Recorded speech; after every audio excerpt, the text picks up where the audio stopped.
Muy buenas tardes, amigas y amigos de Piensa Prensa. El día de hoy nos acompaña Jaime Collier, quien es psicólogo de profesión y escritor. El día de hoy nos viene a presentar un libro que se llama Agua que no has de beber, por la editorial LOM. Muchas gracias por su presencia aquí. Gracias a ustedes por la invitación. Bueno, Jaime, cuéntenos un poco, usted nos decía que es psicólogo de profesión. ¿Cómo surgió en usted el ser escritor? ¿Cómo surgió? Bueno, yo la verdad es que escribía cuentos así en forma espontánea desde el colegio, desde la secundaria. Y llegó el momento al salir de la enseñanza media, de elegir una carrera. Y yo la verdad estaba muy desorientado, no sabía lo que quería hacer, porque no sabía que era, en esencia, un contador de historias. Eso es algo que uno averigua mucho después, cuando ya está ocurriendo, ¿no? Y sobre la marcha. Entonces primero estudié arquitectura un año y fue un desastre. O sea, yo creo que fui uno de los peores alumnos que han pasado por esa escuela alguna vez. Y de ahí me fui a las ciencias sociales, a psicología, y estudié más o menos convencido hasta tercer año, pero en algún momento me di cuenta de que en el fondo lo que quería hacer era otra cosa. En algún momento lo descubrí, y es que la psicología trabaja con las personas y con sus angustias, sus patologías, el alcoholismo y un montón de otras cosas que siempre intentando devolver a la gente a la normalidad. Y lo que yo quería en el fondo era otra cosa, era instalarme en ese punto de vista que te brinda la escritura de ficciones, de cuentos, de historias, que es la anormalidad. O sea, en la literatura no le debes nada a nadie, puedes instalarte en la piel de los personajes más insólitos, ¿no? Y tienes que darles incluso verosimilitud a esos personajes. Entonces esa sensación me hizo, ese darme cuenta abrupto me hizo ver que yo en realidad había dejado de ser útil para la psicología y que lo que quería en el fondo era ser un contador de historias. Y de ahí terminé la carrera porque nunca está de más tener un diploma. Me fui a España y ya de ahí todo se fue dando para instalarme como en el medio editorial y trabajar escribiendo cuentos, novelas, publicando y haciendo traducciones. Interesante esa mezcla entre las ciencias sociales, como usted bien decía, y la literatura, que da esa amplitud de mezclar las cosas, la realidad, la ficción, da ese espacio. Uh-huh. ¿Cómo surgió en usted escribir este libro en particular, que justamente mezcla cuestiones sociales, socioambientales, que están tan urgentemente, es un problema tan urgente de resolver hoy en día en América Latina? Uh-huh. Bueno, me ocurrió, fue un evento muy azaroso, porque en algún momento leí en un medio que circula en Chile, el Le Monde Diplomatique, un artículo sobre los glaciólogos del macizo andino, que eran un grupo de gente que lleva ya unos buenos años preocupada de los glaciares. Los glaciares andinos se están derritiendo, sobre todo a la altura de Bolivia, que es donde incide, además del calor, del calentamiento global, incide la corriente del Niño. Entonces, esos glaciares, esas masas de hielo a esas alturas, en muchos lugares se han empezado a derretir en forma vertiginosa. Y eso trae consigo un montón de consecuencias ambientales nefastas: sequías, falta de lluvias, afecta a la agricultura, se generan plagas que es muy difícil combatir y además la agricultura y la sed de la población, ¿no? La agricultura se ve afectada y la población pasa sequías endémicas. Entonces leí todo eso y quedé muy impactado, quedé muy impresionado. Me pareció que ese grupo de gente, que eran muy pocos individuos, estaban en los Andes, en distintos lugares de la cadena andina, que van desde Bolivia, Perú, pasando por Ecuador, Colombia y hasta Venezuela, y el norte de Chile y Argentina incluso. Todo lo que son los sectores andinos estaban trabajando muy calladamente y muy en silencio, y siguen haciéndolo, para tratar de neutralizar este problema, o por lo menos poner sobre aviso a las poblaciones. Y me pareció tan increíble el tema, y me pareció tan heroica esa gente, que sentí la necesidad de escribir algo. Y se lo comenté a mi esposa, Fue muy bonito eso, porque le comenté esto y le dije, es una historia preciosa, es una gente muy heroica y nadie conoce su historia, no hay películas, no hay series de Netflix, no hay novelas, nadie ha escrito nada de eso. Y ella me dijo, ¿y por qué no lo escribes tú? Y yo dije, claro, es verdad, yo soy escritor, puedo hacerlo, y lo hice. Claro, me imagino que también hay muchas comunidades indígenas ahí que están resistiendo a esto, porque también cambia su condición de vida. Bueno, hace mucho que, incluso en el norte de Chile, hace mucho que todas esas comunidades que son etnias diversas y que viven a distintas alturas de la cadena montañosa de los Andes, hace tiempo que pasan sequías y que tienen que racionar el agua y los regadíos y distribuirlo todo muy equitativamente porque si no, no les funciona. Entonces están, bueno, y por otro lado se les está secando todo, ¿no? Entonces han tenido que desarrollar procedimientos para neutralizar ese problema. Por ejemplo, construyen lo que se llaman unas micro represas de piedra, se hacen de piedra esas, para desviar la poca agua que cae y que se acumula para que vaya hacia los lugares donde ellos los pueden aprovechar. Ese tipo de cosas, ¿no? Han tenido que transformar todo su modo de vida, su ingeniería, por decirlo de alguna manera. Bueno, y relativamente, porque fíjate que los incas y los ingenieros incas y todo ese grupo de gente que construyó las terrazas de cultivo y los canales, eran todos muy diestros en este problema. Lo que pasa es que después viene la conquista europea y queda todo eso desbaratado, incluso los canales de regadío quedan en desuso, ¿no? Caen en desuso. Entonces, lo bello de todo eso es que las comunidades actuales han empezado a retomar ese tipo de cosas, han empezado, por ejemplo, a desenterrar los antiguos canales para aprovechar esas vías que antes se usaron para distribuir el agua. Muy interesante, y eso también apoyado por la cosmovisión andina, que también tiene esto de la reciprocidad, del dar, recibir y devolver, que está muy impregnado ahí en todo. No, y lo bello de todo eso es que la cosmovisión andina, sobre todo por ejemplo en el mundo aymara, que es el lado de Bolivia, que es donde ocurre la novela, en la cosmovisión aymara la naturaleza es percibida con una cuota de animismo, o sea, todo está vivo, todo respira por su cuenta, y lo que está ocurriendo son procesos parecidos a los que les ocurren a los organismos vivos, ¿no? O sea, por ejemplo, la montaña tiene frío, se cubre de un abrigo blanco, que es la nieve, se siente acalorada, se despoja del abrigo a voluntad. Eso es lo que dice la mitología, o eso es lo que dice la lectura que esas culturas hacen del paisaje. Claro. Es bonito. Es muy bello todo eso. Jaime, vamos a una pequeña pausa. Bueno, para seguir, para hablar en concreto sobre este libro y cómo fue que empezó esta investigación para poder escribirlo. Ok, muy bien.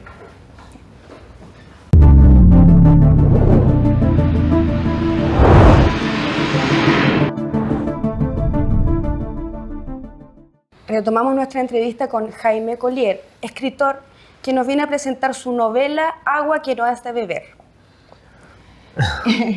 Bueno, recalcar que es una novela, pero esta novela tiene una base real y social muy importante y que para ello usted tuvo que hacer un trabajo de investigación para poder ficcionar, realizar esta novela.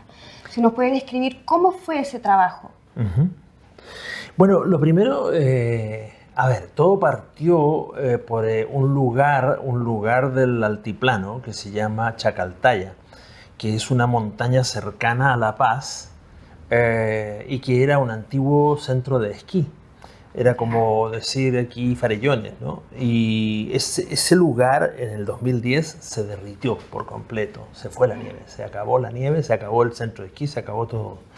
Entonces, en ese momento fue que los glaciólogos de La Paz y de Bolivia y de todo el sector andino se contactaron entre sí y decidieron que había que hacer algo porque eso era un síntoma de lo que podía empezar a ocurrir en todas partes, ¿no? que se derritieran los glaciares. Y entonces bueno, una vez tomada esa decisión de que yo quería escribir de eso, tenía que investigar porque yo sabía muy poco de los glaciares, en rigor, sabía muy poco de los tecnicismos implicados en los glaciares. De repente sabía cosas, había cosas muy básicas, por ejemplo, esta idea de que los glaciares, como la nieve es blanca, reflejan la luz del sol. Si la nieve tiende a desaparecer y ya no está el color blanco, la nieve, los rayos del sol no rebotan, sino que penetran, son absorbidos y entonces el calor por debajo aumenta. Es un círculo vicioso. Cuanta más nieve se pierde, más se va a seguir perdiendo, porque ya no existe esa posibilidad de la propia nieve de rebotar los rayos. Esas cosas yo no las sabía y a ese proceso, suponte tú, de pérdida de la nieve le llaman ablación en términos técnicos. Yo tenía que averiguar todo eso porque yo creo mucho cuando instalas un personaje determinado y tienes que instalarte en su visión del mundo y de las cosas, incluso en su visión técnica del mundo, para que resulte convincente. Entonces eso es lo primero que hice, me documenté muchísimo, leí mucho, bajé documentos desde la glaciación hasta el problema actual de los glaciares. Y luego, desde luego el lugar que aparece en la novela es ficticio y el poblado cercano también.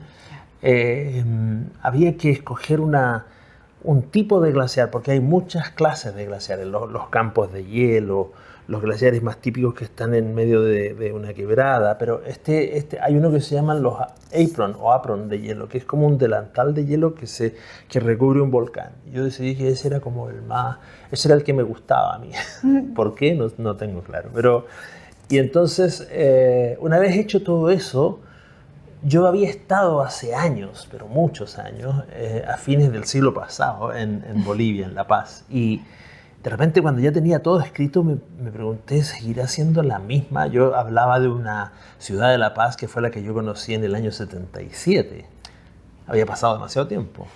Y dije, algo debe haber cambiado. Por último, no me va a hacer mal ir a examinar todo eso y, por otro lado, aprovechar de subir a algún glaciar o subir a Chacaltaya. Y eso hice, digamos. Fui a La Paz y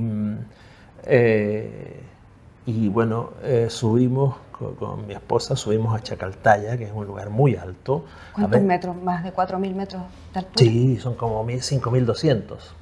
Es como uno termina medio sofocado, bastante sofocado. Pero yo creo que termina sobre todo abrumado por lo que ve, ¿no? Que ya no es la nieve, sino que es todo un peladero con franjas y estrías de nieve, que es lo que apenas queda, ¿no? Bueno, y volví a La Paz, y claro, había cosas que habían cambiado mucho. Por ejemplo, en La Paz hoy por hoy existe un sistema, una red de teleféricos que la cruzan por encima, que equivalen al metro. Eso no existía cuando yo fui la otra vez. Entonces ahora está incorporado en la novela, obviamente, porque si no te queda demasiado desactualizada. Y ese tipo de cosas. También ayuda mucho en una novela, cuando ya tienes los personajes y los escenarios, tener imágenes de eso, ¿no? Yo siempre he propuesto en mis talleres, yo hago talleres literarios, y lo que digo es, o sea, si tienes que escribir sobre un café parisino y nunca has estado en un café parisino, busca una postal que te lo muestre, ¿no? Y lo pones ahí en tu escritorio y escribes mirándolo de vez en cuando. E inevitablemente eso va a empezar a impregnar la escritura. Activa un imaginario. Exacto, porque por otro lado todos nos movemos con imágenes, con tópicos, ¿no? O sea, si alguien nos dice el norte de África, el Cairo, el mundo árabe, puede que nunca hayamos estado ahí, pero tenemos una imagen de lo que es un café en el Cairo, por último tomada de la película Casablanca o de donde sea, ¿no? Pero vamos completando con lo que ya hemos visto en otros lugares, vamos completando el escenario, y eso ayuda bastante. Pero ir ahí y además impregnarse y sentir lo que es estar ahí, eso es también bastante útil, digamos. Eso fue lo que yo quise hacer al ir, ¿no? Porque detenerse en el altiplano y sentir el silencio del altiplano, eso solo se siente al estar ahí, digamos. Claro. Si lo lees, no lo experimentas de igual modo. Y eso de seguro el lector también lo siente, esa transmisión del estar ahí. Ojalá. cómo eso se transmite. Ojalá ocurra. Ahora, en Es lo que concreto, espero. ¿de qué se trata el libro? Bueno, el libro es sobre un glaciólogo, en particular un glaciólogo chileno que habita en un lugar que se llama Cururu, es un pueblo, Cururu, que significa ombligo en aymara, y él está instalado ahí en una caseta supervisando el glaciar, como quien dice, velando sus sueños y qué sé yo. Y llega a la vez una antropóloga boliviana desde La Paz y hay un lugareño, Raúl Mamani se llama, y entre los tres se va configurando una dinámica para oponerse a lo que está ocurriendo, porque lo que está ocurriendo es que además se instala una compañía minera belga que exacerba el problema, evidentemente, y lo hace cada vez más intenso. Entonces se empieza a dar una batalla entre ellos tres y los grandes predadores empresariales que siempre están en todos lados, ¿no? Claro. Desgraciadamente es un tema O sea, de nunca acabar. Estamos América jodidos, nos tienen Latina. cercados por todos lados a esta altura. Bueno, ¿dónde podemos encontrar su libro? Bueno, se llama Agua que nos debe ver, se lanzó esta semana, se lanzó antes de ayer en LOM, está editado por LOM Ediciones. Desde luego en la librería de LOM, en Concha y Toro 29, se lo encuentra sin ningún problema. También se puede, me imagino, comprar online y encargar. Y en varias librerías del centro. Me costaría enumerártelas, pero está en muchos lugares del centro, sobre todo, y también de Ñuñoa, me imagino, y de Providencia. Ya. Bueno, muchas gracias, don Jaime, por venir a mostrar su libro, un libro muy interesante, sobre todo para los tiempos convulsos que estamos viviendo hoy en día. Lo dejamos invitado para cualquier otra vez. Gracias a ustedes. Muchas gracias, amigas y amigos de Piensa Prensa. Ya sabe, suscríbase, vea nuestras entrevistas y compre este libro. Gracias.